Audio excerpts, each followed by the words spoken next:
Remarks of the President at LaMORITA, Venezuela, December 16, 1961. President Betancourt, Governor, ladies and gentlemen, I want to express to you our warm appreciation and thanks for the generous welcome which you have given to Mrs. Kennedy and myself.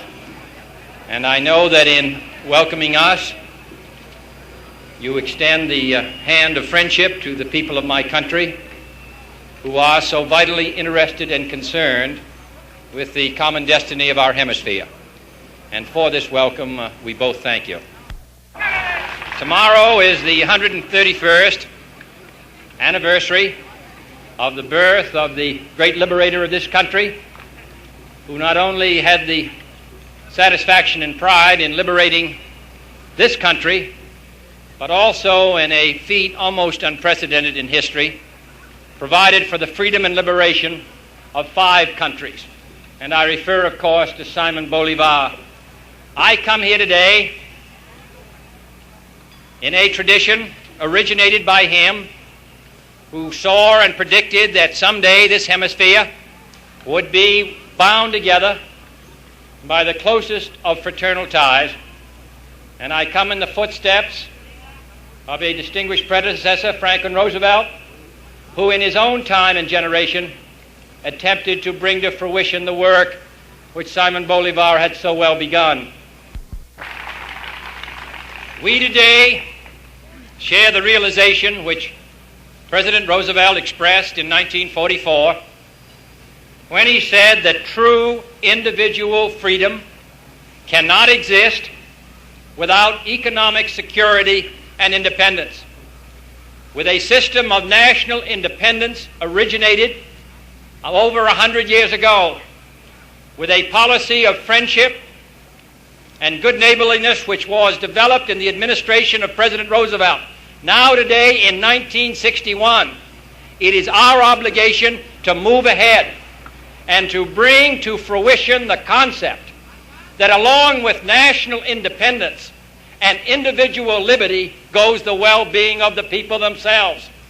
We do not merely talk of slogans of democracy and freedom. It is our function here in this hemisphere in 1961 to make it possible for all the people not only to be free, but to have a home and educate their children and have a job for themselves and their security. And that is what we're determined to do. Economic security, the bringing of a better life to all of our people, must now be, in the 1960s, the principal object and goal of the inter-American system. And what is happening here today at LaMORITA in pursuit of that goal symbolizes the gigantic new steps that are now being taken. From this day forward, the inter-American system represents not merely the unity of the governments that are involved, but the unity of peoples. Not only a common goal of political alignment, but a common vow by all of our governments and all of our people to improve man's economic, social, and political well-being. Not just an alliance for the protection of our countries, but an alliance of progress for our people. We will be in the 1960s more than good neighbors. We will be partners in building a better life for our people. And here in Venezuela, the meaning of the new Alianza Para el Progreso is being demonstrated. For you have made a tradition and transition from a repressive dictatorship into a free life for the people of this country, to progressive democratic rule under one of the great democratic statesmen of the Western Hemisphere, your distinguished President Romulo Betancourt.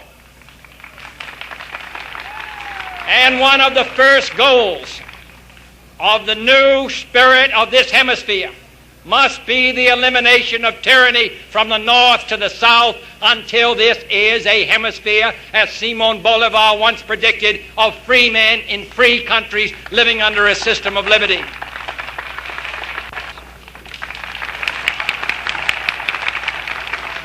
Mr. President, the achievement of these two freedoms, freedom from dictatorship and freedom from the bonds of economic and social injustice, must be the contribution of our generation in this decade. It is in pursuit of these goals that I have come with you to LaMORITA. It is a long way from the noisy streets of Washington, D.C. to this field, but it is in this field and in fields and cities across our hemisphere that this battle must be fought, not in speeches by presidents or exchanges of diplomats or studies by experts, though all those are important, but the work must be done here today and tomorrow, all through this hemisphere, until our people live the kind of life, Mr. President, for which you have dedicated your life and to which the people of my country are committed.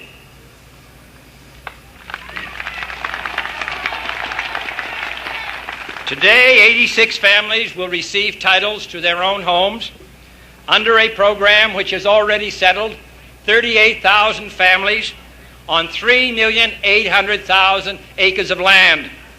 This is your program, the program of your progressive, far-seeing government. And the people of my country will share in this program by making available more loans to build rural homes and more credits to finance your crops. This program is at the heart of the Alianza para el Progreso, for no real progress is possible unless the benefits of increased prosperity are shared by the people themselves. I do not hold the view, which some now preach, that the only way we can make economic progress is through dictatorship. I believe the reverse. I believe that the experiences of Eastern Europe, the wall in Berlin, the famine in China, the hardships in our own hemisphere show that liberty and economic progress go hand in hand, providing the people and the government together are committed to progress for the people.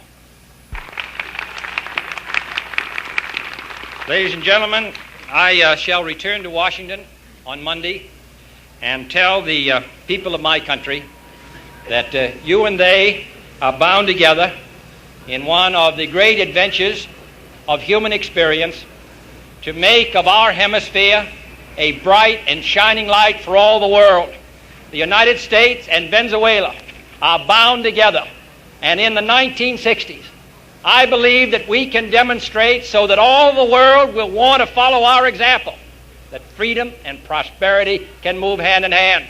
And I am proud today to stand on this platform with your distinguished president, who has been working in this field for so many years and who now is showing the people of this country and hemisphere what real progress for the people can mean. I express our thanks to you, and I can tell you that the people of my country, in good times and bad, are committed to the progress of your people and this hemisphere. Thank you very much.